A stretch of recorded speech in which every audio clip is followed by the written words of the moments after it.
Which, by the way, the people in Rwanda make fun of us for saying it that way. Why you guys say Rwanda? What do they say? Rwanda. I wrote a paper in college. It was like a movie. We had to do a movie review. I tried to do like a play on words for the title, and it was like Hotel Rewind it and watch it again.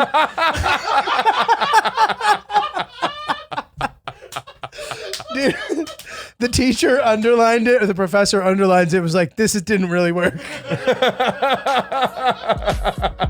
Welcome back to Oops the Podcast. All right, lots to unpack here. I got something for you. Please.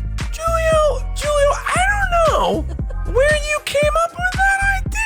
Dude, this guy was a huge turkey. What is this, Japan? Which is Yeah. one of the reasons why I hadn't told you about it. No, and I also just assumed you were saving it for the pod if you were going to tell me, Yeah. which of course you were. Oh, But- yeah. Hello, Americans, Great Brits, Canadians, Aussies, people from all sorts of countries, wherever you're from. We're here. I'm Francis Ellis. That's Giulio Gallerati. And we are Oops the Podcast. That's my name. Don't wear it out. When's the last time someone said that for real? Oh, that is good. See you wouldn't want to be ya? See, wouldn't want you. That's pretty cruel. See you wouldn't want to be ya. I think it's, it's cheeky. It's not like... I'll see you soon. By the way, I would not trade lives with you. I don't like the way that your life is. I don't like you. I don't like Wouldn't your want to be life. you. Don't want to be you. Oh, speaking of, I've got something to clear up. Do you remember when we talked about being entrapped? Yes. So the gent that was the subject of that story saw it, Mhm. found out about it, and he sent me his version of the story. By the way, this was like, I don't know, 17 years ago, 18 years ago. Like, was he like, LOL, saw it, like, ha ha ha, but here's my side of the story? It's hard to tell. Okay. It's hard to tell with him. But I certainly think that there was an element of he tried to approach it from a humorous standpoint, but then couldn't help himself, and some of his emotions probably he ended with a barbed, sort of cynical, angry, lowering of the boom, so to speak. To the point where I read it late last night and had a hard time falling asleep. Oh my God, dude. Been there. Yeah. Been there, buddy. And I did the right thing. I just responded and said, haha,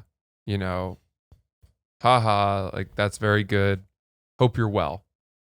But meanwhile, I was seething. I brushed my teeth to the point of bleeding while I thought about it. This is like a intro to this. I was seething. Brushed my teeth to the point of bleeding. That sounds like an Eminem it's a song. hard line, dude. OG Eminem Or it sounds song. like a Meek before the beat drop and the siren. Yeah.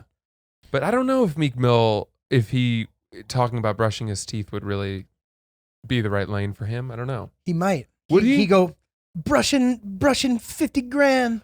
Oh, because he spends a lot on his dental bills? He probably has veneers. Oh, a lot of these guys wow. get new teeth.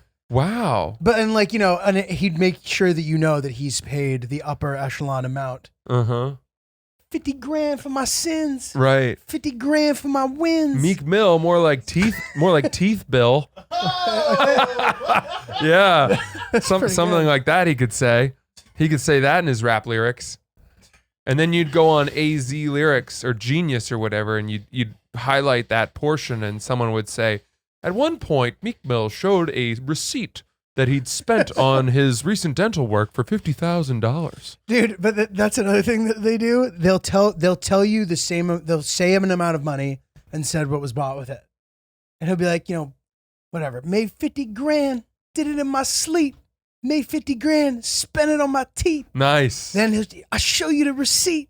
Oh, yeah. Oh, that's Yeah. so deep somehow. I don't know why, but he's in his feelings about it. Wow, he must have terrible dental health care. Doesn't sound like any of that was covered. Yeah, he doesn't need coverage. I mean, think of it. Gosh, $50,000 on dental work. He must never brush his teeth. He must have terrible cavities. That's root canal central right there. or a very expensive veneer operator. By the way, veneers are. Can you explain that? Are you just taking all of your teeth out and then No. replacing them with fake teeth? I asked this question. So you shave down your existing teeth, Whoa! and then they put new teeth over them.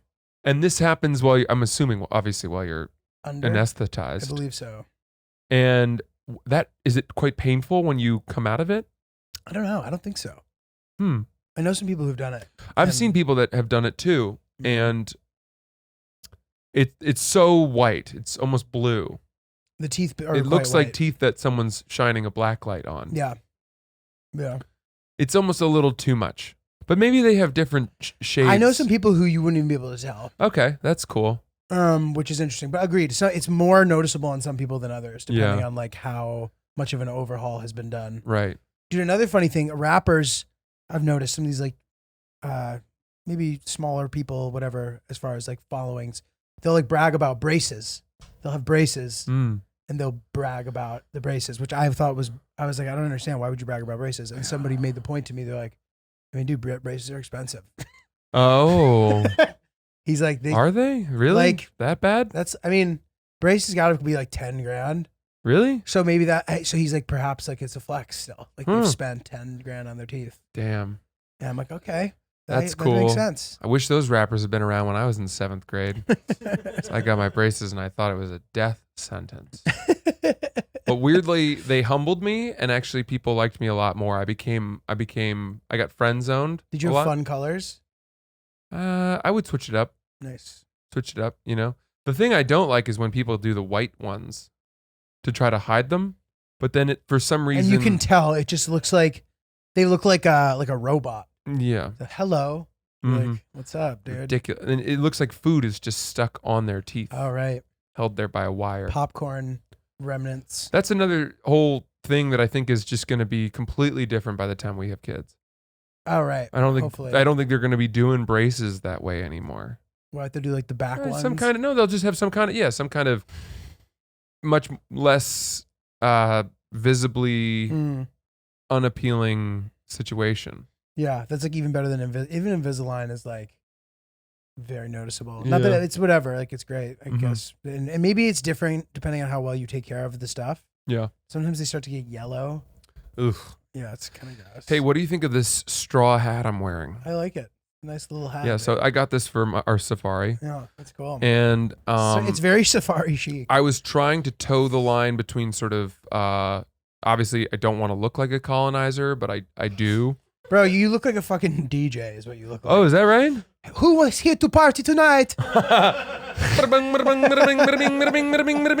If you doing drugs tonight, raise your hands. Yeah. Do not feed the giraffes. No. Bum, bum, bum, bum, bum, bum, bum.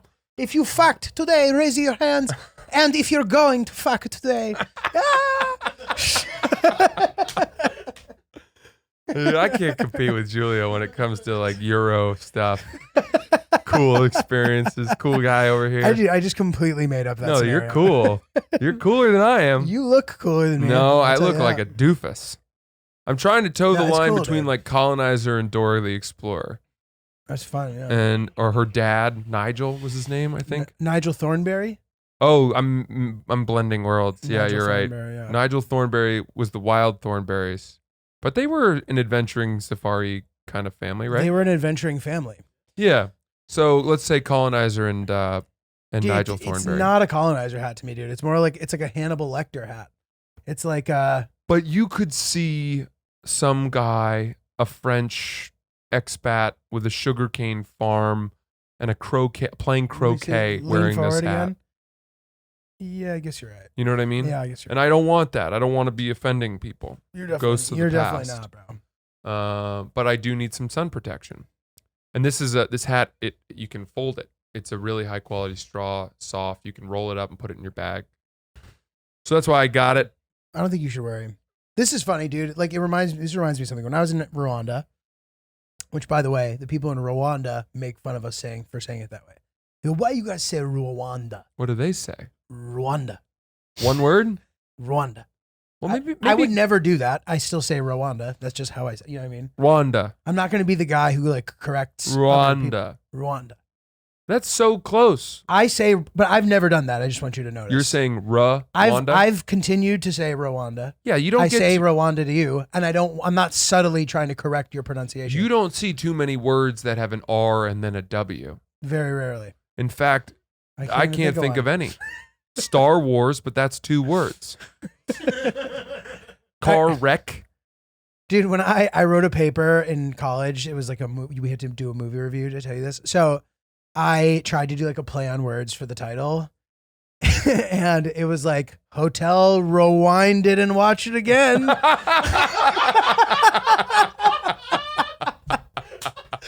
Dude, the teacher underlined it, or the professor underlines it. It was like, it didn't really work. So stupid, dude. Your teacher gave you a joke note. Yeah, I didn't think I got a good grade on it either. Wow. Dude. I'll never forget that. That was a real stretch. Well, the joke's on that teacher because you ended up with a Netflix special and they're making dog shit money corralling kids every day. That's funny. Yeah. Looks like we all know who knew the funny then more. I didn't know how to end that sentence. Where were we here? Oh, talking about, okay, so we bought like traditional African like shirts. Wait, what do you mean? This is where we were. No, I know. I'm laughing because every time Ryan laughs, it makes me laugh. Yeah. I enjoy when you guys laugh. Yeah, too. it's the best. We bought like traditional, we made a sketch and we bought these like traditional African t-shirts and shirts or whatever. And then, we were sort of worried about like being offensive by having them and wearing them. So like we actually asked some people, we're like, what do you think about, I wasn't specific enough. I wasn't like, is this inappropriate? I was just like, what do you think about us wearing these? And everyone was just like, you look really good. Like, Yeah. It's amazing. That just like that's the most classic thing of all time. Uh-huh. It's like people getting offended about a scenario that they are unaware of the outcome of what that scenario will be. Mm-hmm. They're offended for other people who aren't offended.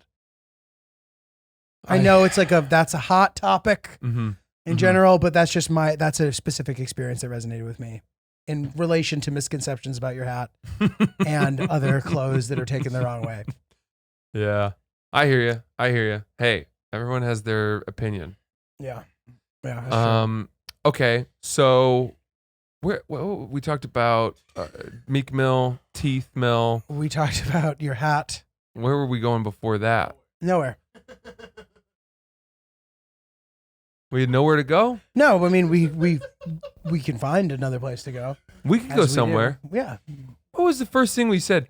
Oh, I know what it was. My guy. Which that guy? I was telling the story about. Oh, yeah. Lord. Yeah. I knew there was somewhere. There was somewhere to go. So he wasn't thrilled. But he wrote a very long, very funny response. It was almost as though he was writing his version of events that had happened, but in I don't even know how to describe it. It was long prose broken up into like 8 or 9 paragraphs of a text message. And at first I was reading it and laughing and thinking, oh my gosh, I didn't know that it had transpired that way. And then as it wore on, it turned into clearly he had some animosity. This guy, has been a kind of a tough person for me in my life over the last 8 years or so. I have 2 friends who in my life have the ability to manipulate my emotions. And they know my trigger points and they know how to send me into a tizzy.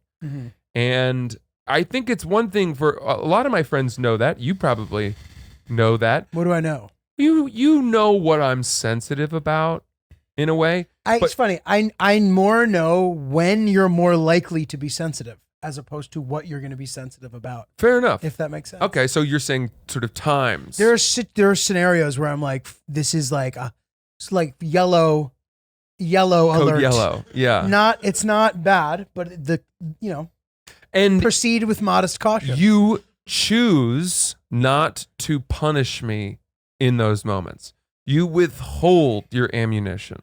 Correct. I'm not like, you know what? Let's turn the music up. Yeah.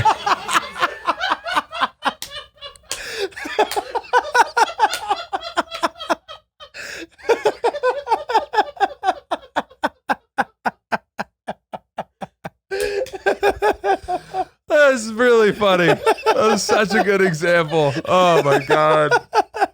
We've had parties here where, we get complaints from the neighbors because we're having a party. We're in trouble. The music's up. Nobody gives a fuck because it's not their house.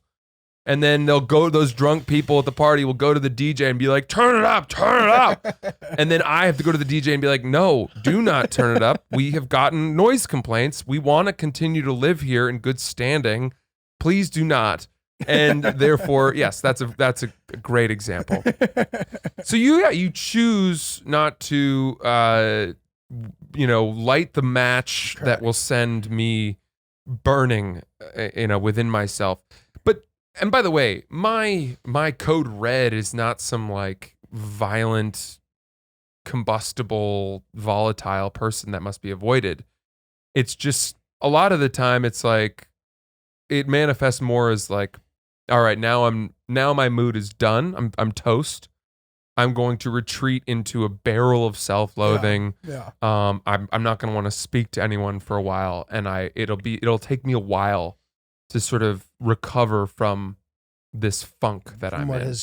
And you're a good enough friend, as 95% of my friends are, to, even though you know the nuclear codes, you're not going to use them.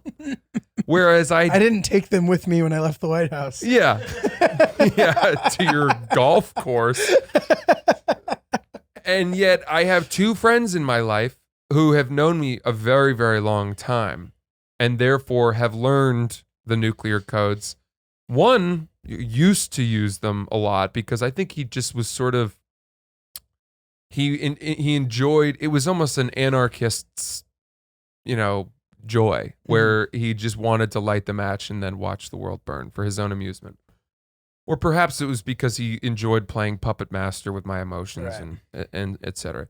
And it was really tough because I'm transparent. Most people know how to upset me, how to make me happy.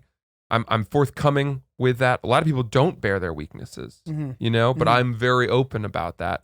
And so when I bear myself that way, and then people manipulate the weaknesses and lean on the weaknesses, I feel betrayed in a way, or that I've entrusted those sensitive spots to the wrong people, and therefore I have to reconsider that friendship.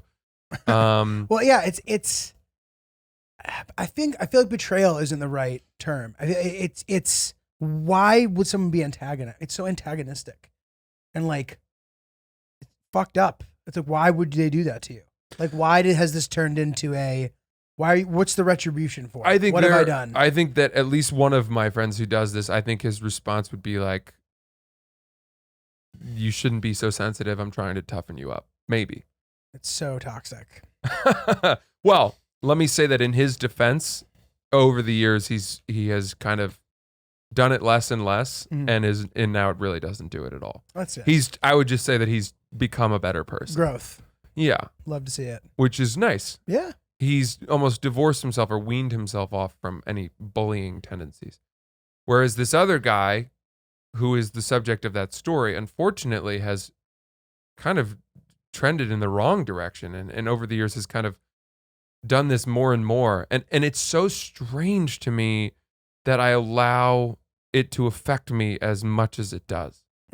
Because really, there are not many people that do this or that can do it.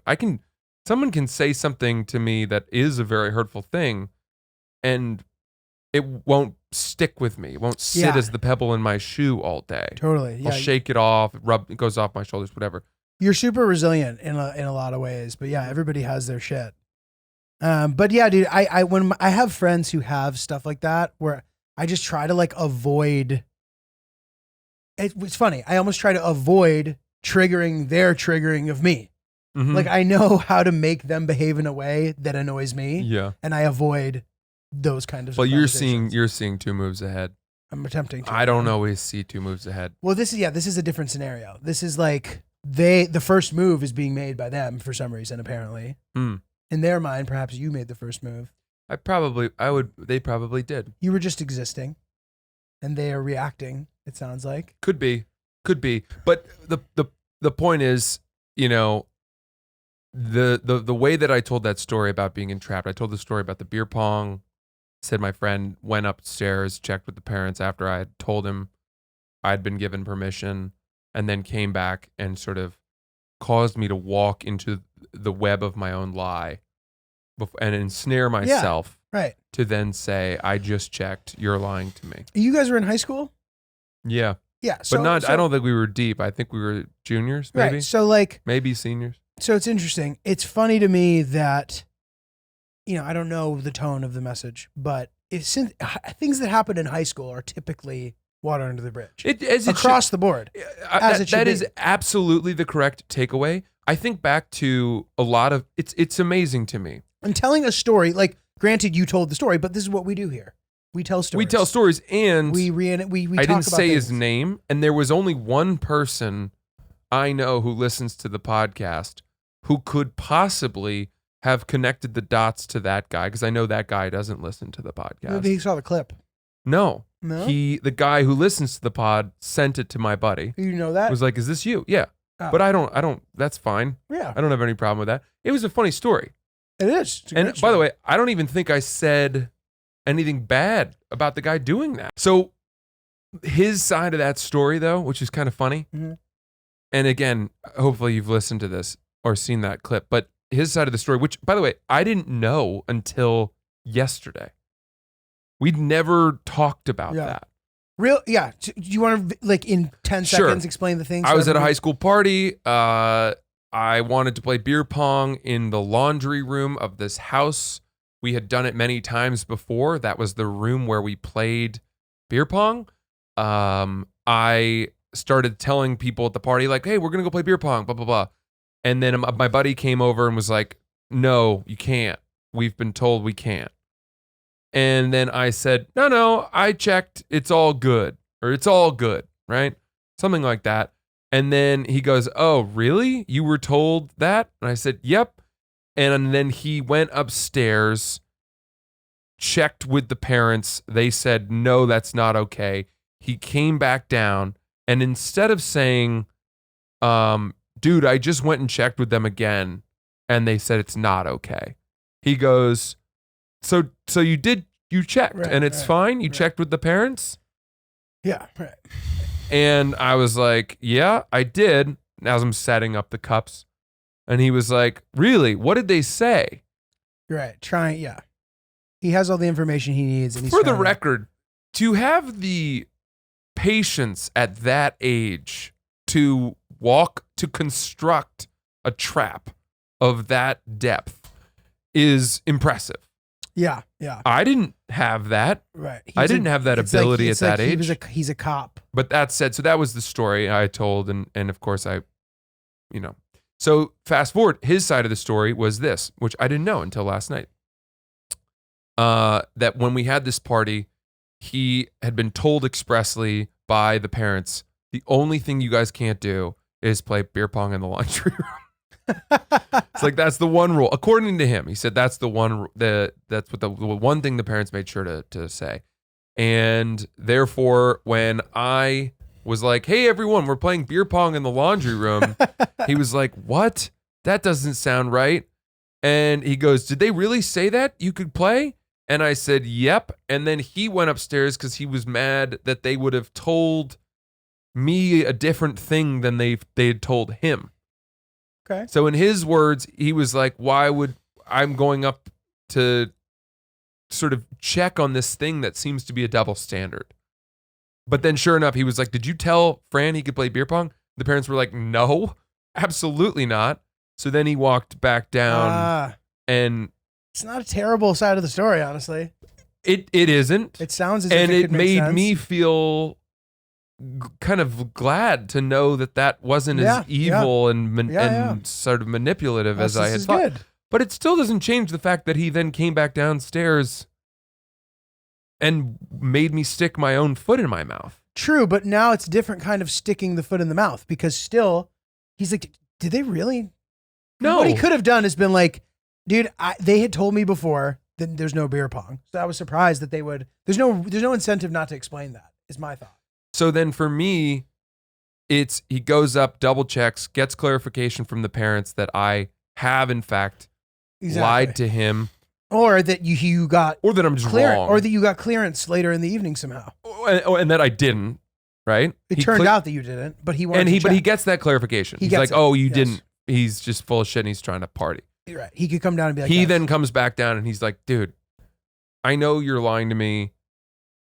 I just checked with them again. This is the one thing I was told not to do. There's no beer pong.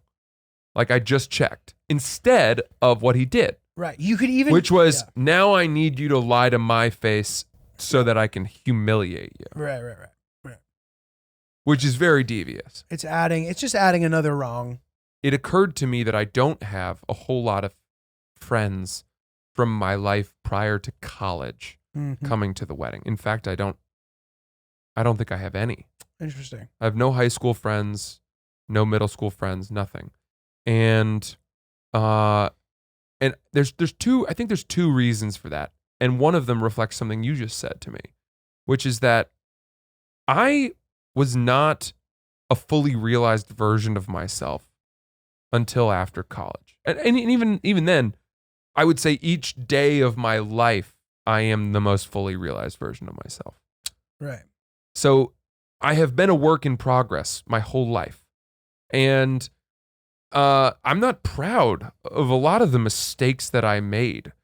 And the people that I offended and some of the things that I had to learn in difficult ways growing up. I still recall some of my most humiliating moments or moments where I like treated people wrong or I wronged friends.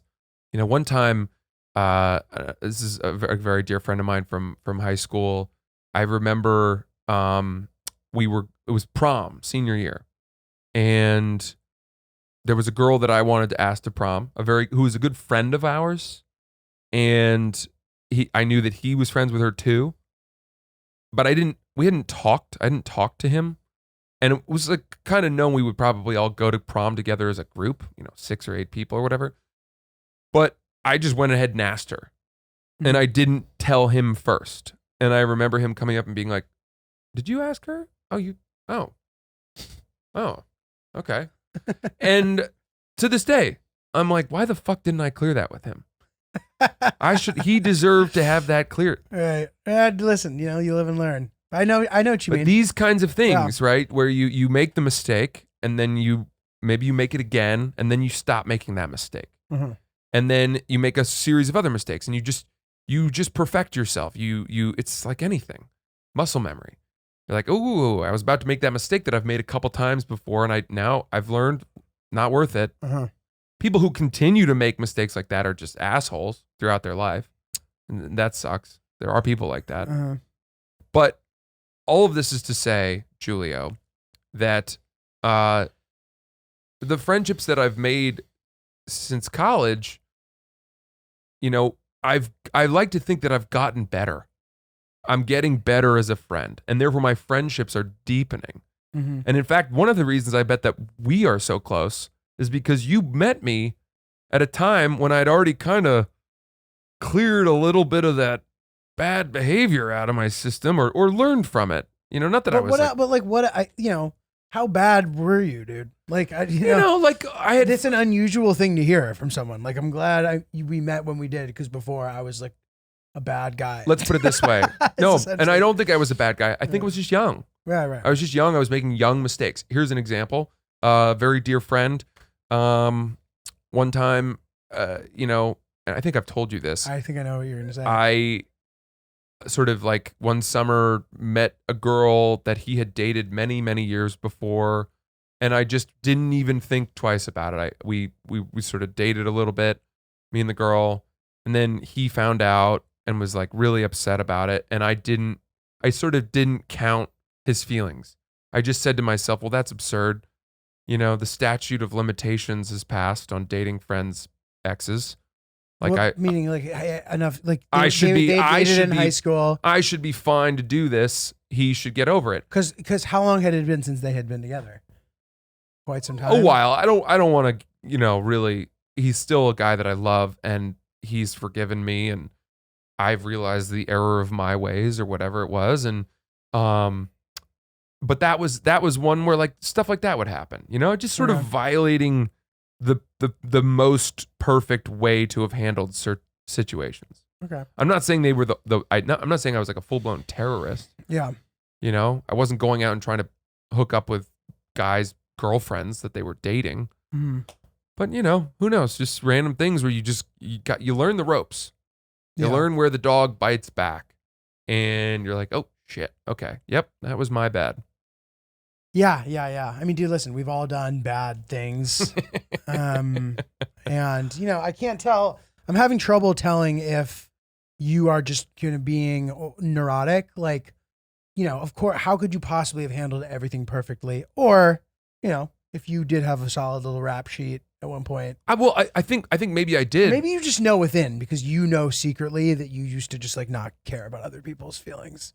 And now you do. I don't even know. I think I certainly cared. I think I just wasn't that considerate of them while I made choices. Right.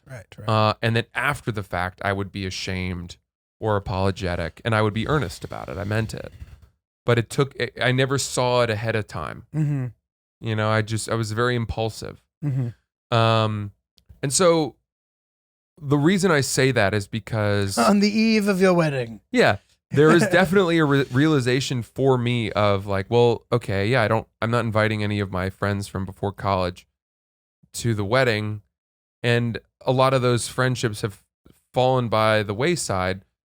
And part of that is because, maybe I felt like it was more work to go through the process of like apologizing and trying to convince those people that the mistakes I made or the errors I had towards them in high school and stuff like that. Hey, I'm not that guy anymore. I realize how I hurt you and I'm sorry. Can you forgive me? Would you like to maintain a friendship later in life?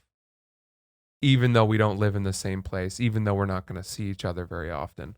Or is it just easier to be like, fuck, I mean, I've made plenty of other friends. Right. I'm too ashamed. These people know a newer, better version of me. I like the blank slate that I was given once I went to college or even after.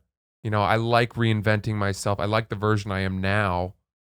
No reason to unearth the demons of my past and all that turmoil. So, dude, again, though, the examples you're giving versus the way that you're describing it there's like a gap.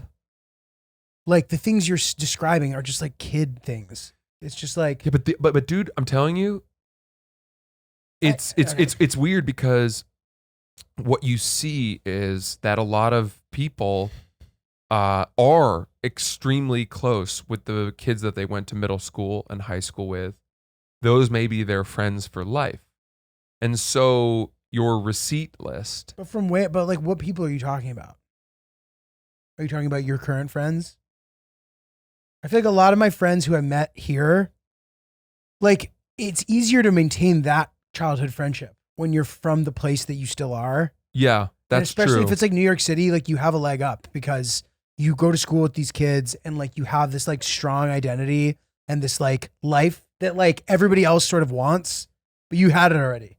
So like all these people are not going to like outgrow that unless they like take a hard right, That's a fair point. That's a very fair point. And to that point, the reason I'm saying this is that when this friend who listens to the pod, great guy, shared the clip with that other friend, and then that buddy sent the screen grab of it to me and was like, I have a different version of this story.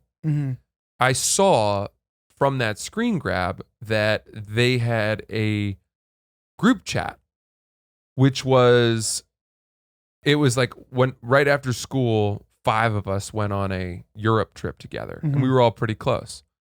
And after high school? After high school.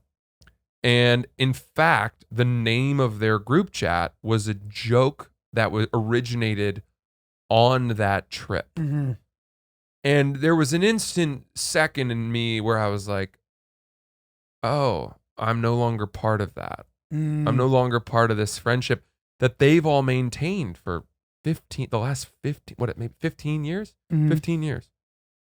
And I felt a pang of FOMO.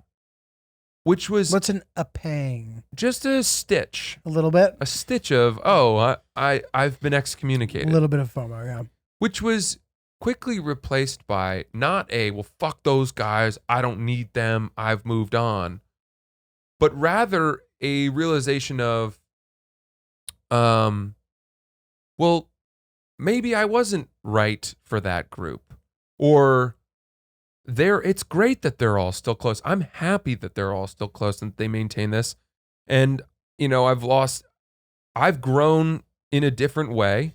Mm-hmm. And, I don't, there was definitely a part of me that was like, oh, they all live close to each other still, to your point. Mm-hmm. And that's where this continuity comes from. Mm-hmm. And, that's why they are still bonded by memories that go back 18 years, Right. which I have tried to cover over with the moss of time. Right. If that makes sense. Yeah. No, I think there's a lot going on here that, like, to get like the full story, it would take like a long time, it sounds like, because, these isolated incidents of like banging somebody's ex-girlfriend, you know what I mean? Like, it's that's not enough to make this conversation what it is. True. And to that example, that friend and I healed quickly. Yeah. And are friends to this day. Yeah.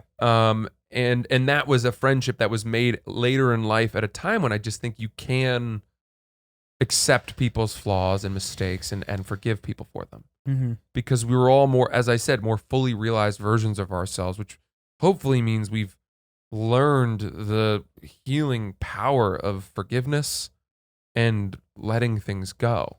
Mm-hmm. And I said to him, I was like, I don't know why we've never talked about this. Why haven't we ever? That's funny. Why haven't we ever gotten this out there? Uh-huh. And then his response was, "You broke the one rule." Oh God. And then some kind of emoji, some snide emoji. Jeez. Yeah. So I was like, I was offering like, an olive okay. branch. Mhm. I was offering an olive branch, and he just Dikembe Mutombo'd it down my throat. Yeah. So that still the same way that, you guys never talked about this. Therefore, you sort of have whatever going on in either of your heads for all these years. And then suddenly you talk, but don't forget, dude, you guys were texting. Yes. There's no need to like peg this like not animosity, but like you don't need to assume the worst. You don't need to. It doesn't No. matter.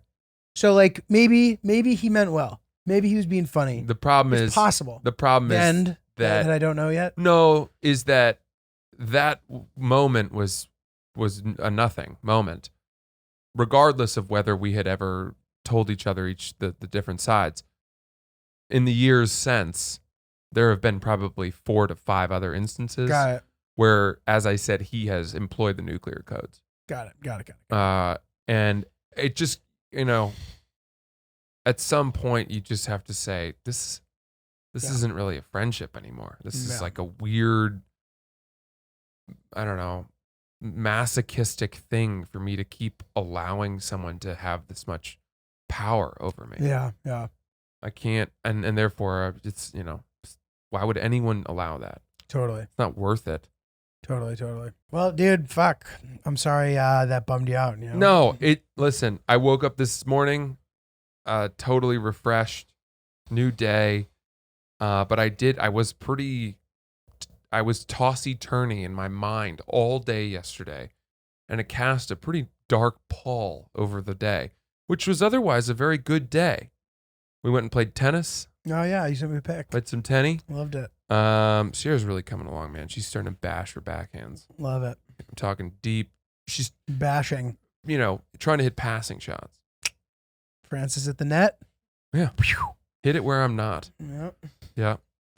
So that was kind of fun. And then we went, did some last minute shopping, picked up some things, yada, yada. Yeah, I saw her. I saw her in the lobby when I was coming up here, and she brought up something interesting, which is true. So when it comes to things like this, major events, obviously a wedding is a perfect example. There's all these things that need to get done, and you sort of chip away at them. what ends up happening a lot of the time is you have all these completely doable tasks, but you simply just don't have the time to do them all.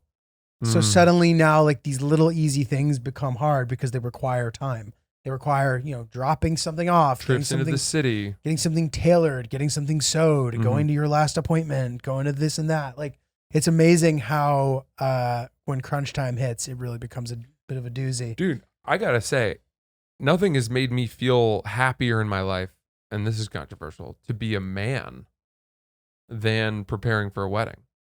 The amount of more stuff that she has to do than I do is insane.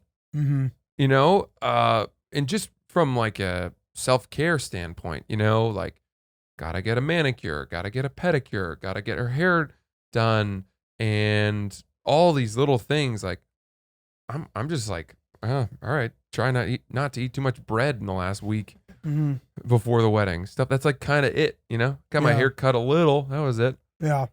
Just little things. Little stuff. Yeah. But this is it, dude. I got a question for you. This is something I was thinking of. All right. Okay. Let's say that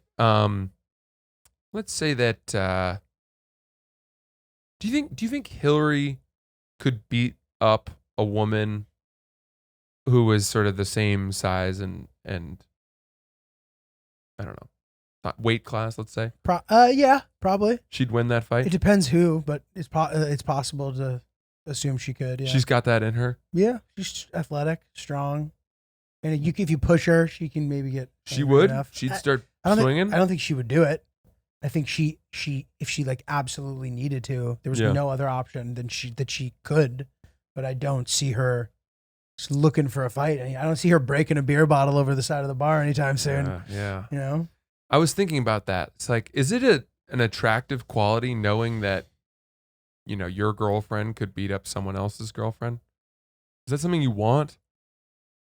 No. Not really. It could be cool. Like you're sitting there watching your girlfriend fight another girl, and you're doing that thing where she's doing it, and you're going, oh. You're kind of shadow boxing her moves on the side. Oh yeah, baby, good punch. Yeah. Oh yeah. Into the nose, out through the mouth. Yeah. Into the nose, out through the mouth. And then ding ding ding. You're doing the thing on her eyebrow. Water, yeah. Make it all right. Vaseline. Just hang in there for a couple more rounds. You're gonna get her if it goes to the cards. And then she's like, I don't know. She's tough. She's tough. And you're like, Keep her at arm's length. Keep her at arm's length. Keep tougher. using the jab. That's funny. I was trying to think of it, if it would be a turn on to me knowing that, Sierra could beat up the majority of women that she encountered. Do you think she could? No. Really? Well, I think she's, like you said, I mean, she's just so pleasant and sweet that it would be so unlike her to seek confrontation. I think she could handle it though. I think if she needed to, as a neutral third party here, yeah, I believe that she could. Okay. Do you think Hillary or Sierra would win in a fight? I don't know, dude. I really don't know. I'm not really sure. I don't know if I said Hillary, would that be insulting to you? No. I think they both have different strengths. I think like Sierra's longer. Yeah. Like Sierra, I think has longer arms, maybe. Maybe a little reach advantage. So she could get the job. Maybe like Hill Dog's got that. She's a southpaw, dude. What? Yeah, Hill Dog's got that fucking That's gonna be hard haymaker left hook. Sierra's not gonna be ready for that. Yeah, I think Hill Dog, she has those kind of things. She was also a dancer. I don't know. Yeah, see how that helps, but it might. It does. Oh, it definitely helps. Light on the feet could help. She's swinging from the balls of her feet. And a sort of long list of college athletes in the family, which just helps. I'm sure Sierra's family's athletic as well. But yeah, so I mean, Hill Dog certainly has things going for her. I wonder, is Sierra's a little bit taller? Probably not much. I would think that's probably negligible. I don't know. But it may be in the reach advantage, definitely. We'd have to get them on the scale too, dude, and see if they're even in the same class. I wonder if they'd be willing. I have trouble weigh imagining themselves that. for a hypothetical fight that we are now betting on. The women's bantamweight championship. I don't even know what weight. I love the idea of us making them cut weight. I know. Just stick them in a sauna, lock the door, put a sleeping bag on, Henry. Yeah, get in there. No, wear the blanket. It's for your own God. Punches were thrown at the weigh-in Sunday. Yeah. Should we breaking it Rinse up? and spit. Don Rinse and King is spit. breaking them Yeah. up, dude. I think part of this is coming from the fact that I've been watching, man, there was this, Barstool does this rough and rowdy thing. You ever seen that? No. They have this, they run this incredible sort of like backwater boxing, local boxing type thing. It's 3 1-minute rounds. So it's nothing. And it's people who have no boxing experience, really, for the most part. Is it people from the company? Usually at each one they do, there is a person from the company who is headlining. Okay. Sometimes inner beef within the company will. Like, who's done it? Anybody that I know? Hank Mhm. has done it. He's the Pardon My Take producer. Okay, yeah. Pat. All right. I don't know if you know Pat. I'm He not did it sure. many years ago. But okay, cool. Well, there's this girl who just did it. And she was great. Awesome. Alex Bennett. She was fantastic. No one gave her a chance in hell. And because this girl she was fighting was someone that they had found, I think, from West Virginia. She was like a local tough girl. Oh, They played up the whole, like, okay. I think blue collar element of it. And then Alex Bennett comes from a well-to-do family and is a city girl. And it was sort of, that was the whole selling point of the fight. So nobody gave her a chance. Everyone was kind of worried. They were like, oh, she's going to get the shit kicked out of her. Mhm. Dude, the girl, I watched the fight. The girl, Alex Bennett, destroyed the other girl. Wow. And it was thrilling. It was That's crazy. thrilling. Crazy. I mean, they're not like, they're not throwing like knockout punches, but she was just all over her. The other girl barely fought back at all. And it certainly propelled, I would say, Alex Bennett's Clout. likability and Yeah. platform, brand, and all of that immensely. So it was thrilling. It reminds me of that. There's this one like video that's I've seen over the years, and I'll still see it pop up sometimes, where this guy and this girl are boxing in like the living room. Have you ever seen it? They're like joking around, like they're kind of playing like ha ha, ha. And the guy sort of goes too far, and then it's like, oh shit, and then the girl's like laughing, whatever, and then the guy like goes to like actually land a punch, and she just like dodges it and comes back up and just fucking lays him out, dude. What? It's the best. I gotta see if I can find it. and show you. Wow. Dude, you've definitely seen it. Have I now? I remember you have, right? You guys know what I'm talking about? I saw it again recently and I saved it again. So I guess once we're done with the episode, I'll show you because you're going to really enjoy it. Love It's that. really enjoyable. Love to see that. You just do not see it coming. Like it's a girl who does not look like she has any experience boxing or fighting. And like she does like back to back extremely sophisticated fighting moves Shit. to fucking lay this guy in his ass. I was looking It's up. so I satisfying. looked up the best martial arts techniques for self-defense. What are they? And there was a list. Well, what would you think? Kung Fu. I don't even think that was Jiu-jitsu? on there. Jiu-jitsu was like 4. I don't know why I said Kung Fu. I meant to say Jiu-Jitsu. Jiu-jitsu That was up there. Was up there pretty high.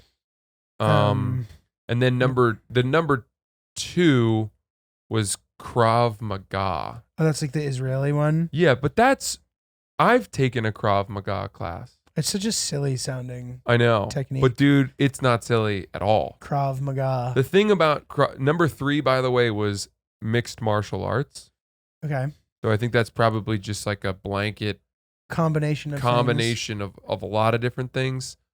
But number 2 was Krav Maga. And the reason Krav Maga was ahead of mixed martial arts was because mixed martial arts has rules. There's no going for the jugular. There's no eye pokes. You can't kick someone in the balls. Krav Maga is you're on the street. You're fighting for your life. Do whatever you can to survive. There's no dirty, things. out of bounds nonsense. You can gouge someone's eyes out. You can rip their throat. You can kick them in the balls. Mhm. You might as well just grab them by the balls and try to pull them off. Huh. So I'm wondering what number 1 could be. Well, it was a combination of mixed martial arts and Krav Maga. But dude, I took this Krav Maga class. They had like fake knives. Why did you take the class? I took it because I was really mad in Really? college. Oh my God. One summer, I got really mad, and I thought I would have to fight this person. Oh wow. And I thought, well, I don't want to risk it. that Wow. they could beat me up. So you just took one class or a series of Yeah, I classes? took one class, and that made me realize how stupid that was. Oh, yes. And it really got the stupidity out of me. That's good. Wow. That's growth, folks. That's what we've been talking about here on this episode. Yeah. Interesting, man. Yeah. Crazy. That's- Speaking of which, dude, so a friend of ours had a kidney infection last week. Oh, geez. And she was in the hospital. So, I had some free time, so I figured I'd go visit her. So I go in there and I go visit her in her room, and there's like 7 police officers sitting outside of the room. And I'm like, oh my God, like what did she do? Like, is there something I don't know about here? And I was like, hey, what's up? And they're like, oh yeah. I was like, can I go in and visit my friend? They're like, no, because her roommate is like a prisoner. And I realized that I was standing in the prisoner's wing of the hospital, and my friend just happened to have gotten put there. Holy shit. So there's like 7 prisoners, and they're like cuffed to their hospital beds. They're in there for a variety of reasons, I imagine. Not feeling well, whatever. All these cops, and then so I can't go in, so I have to like wait. They're like, "Don't worry, we're gonna move her though. We're gonna move the other prisoner roommate." And I was like, "This is so you can go in there eventually." I'm like, okay.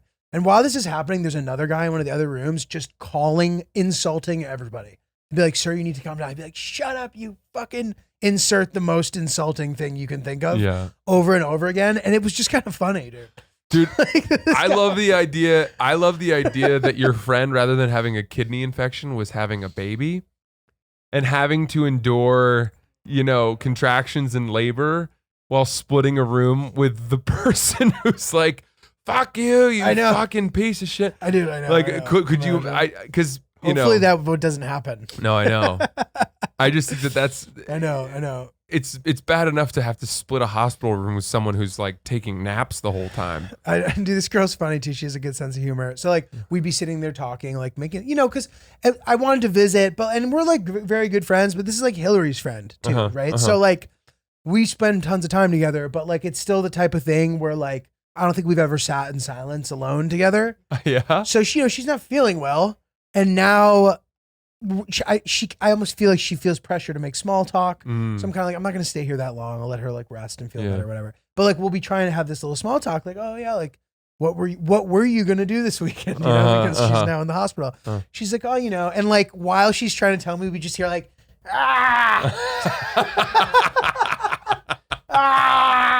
dude, like the worst, like it's so insane. Like the worst sounds you ever heard in your life. And it's just insane. She's like, oh yeah, this is great. I'm like, dude, this is so funny. Like what a shitty thing to be here. Like, that's so funny. That is so funny. What a great scene. Right? And amazing on her for having such a good humor about it. Oh yeah, she was great. You said they had a whole.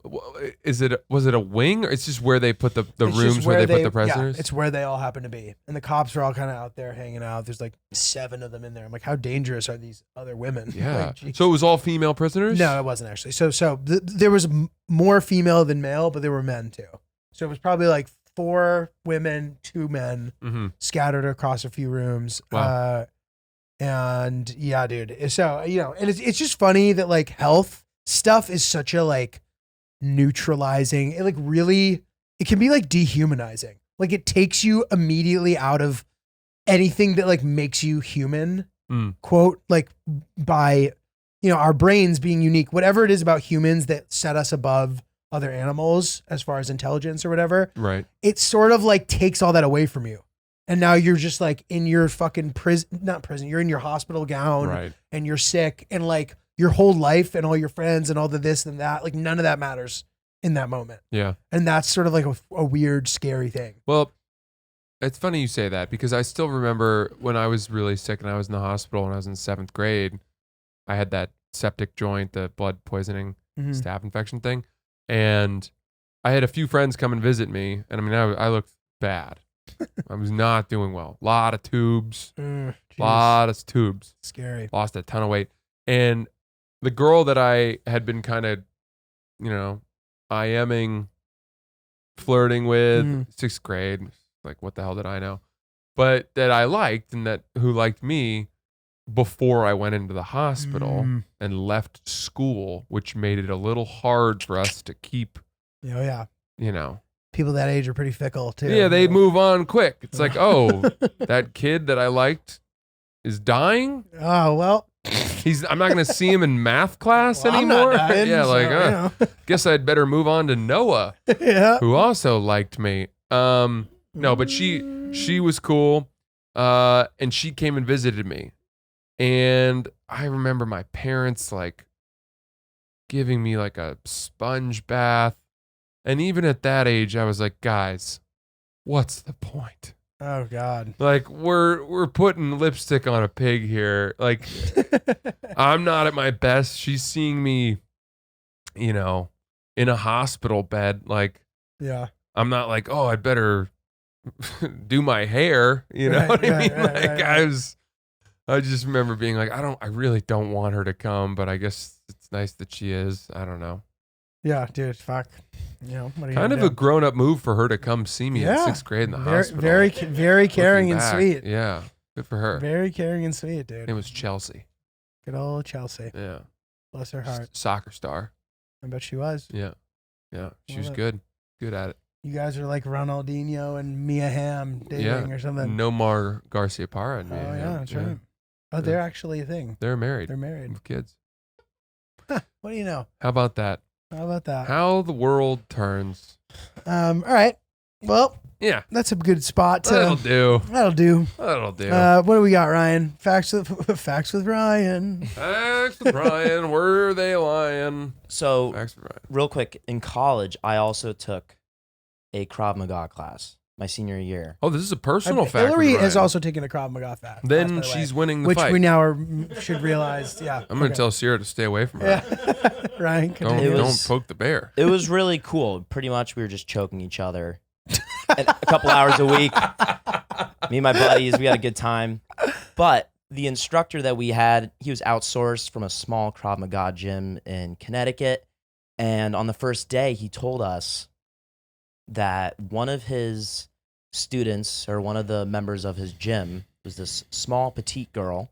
She was a college student, and she took his class. Less than a month after taking his boot camp, she was driving on the highway, and she ran out of gas, or her car broke down or something, and a guy in a truck pulled over and asked if she needed any help. And he gave off, red light, weird vibe, just like alarming vibes, and she got nervous. And she's like, no, I'm good. I'm staying in the car. And he's like, okay. And it was late at night, and he pulls up his truck right in front of her car, and he walks up to the front, and he tries to open the door, and he's trying to attack her. Somehow, he was able to get the door open. They're both outside. She used what she learned to choke the guy out, and she choked the guy out, and the police came, and it saved her life. So Holy shit. the first thing that the instructor told us was, like, before we even got into bro, like the So it sounds like a fucking crock of shit. dude. Yeah. before we got into the really. Yeah, he's like, in this class, I'll tell you something. Oh But no, I Tyler, hope not. Tyler Lightning or Oh. whatever his name is. He's like, yeah, this girl, 4 foot nothing. Yeah. She choked the guy out. Yeah. No, this she is my truth. took down a 240-pound truck driver who eats 17 eggs a day, and it's like, no, that truck driver murdered her, and she was never seen again. Well, I got to fact check then. I'll search around. Well, no, but it's funny because but- also the characters in the story are so like perfect for the story. Like petite girl. a truck driver late Yeah. at night. Yeah. Every time could I'm be glad true. Julio said it, because you were like, he pulled the truck up in front of her, and it's like, well, she didn't just back up, and then, or did you say She your had car broken broke down. down? Car broke down. She was Oh. stuck there. And then somehow he gets the car door open. It's like, well, lock the car. Okay, maybe he smashes the window open.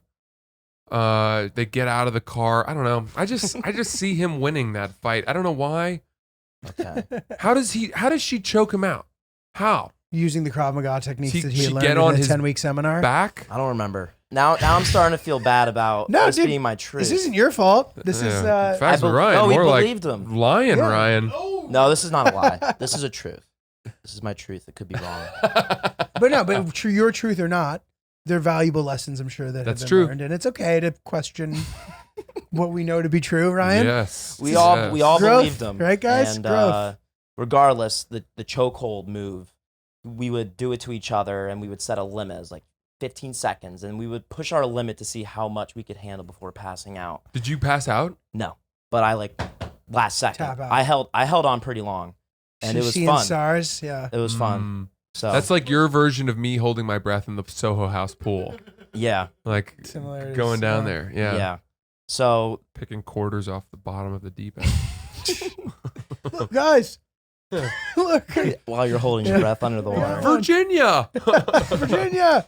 A couple facts today. The average price of a veneer is $2,000 to $4,500 per tooth. Oh my God.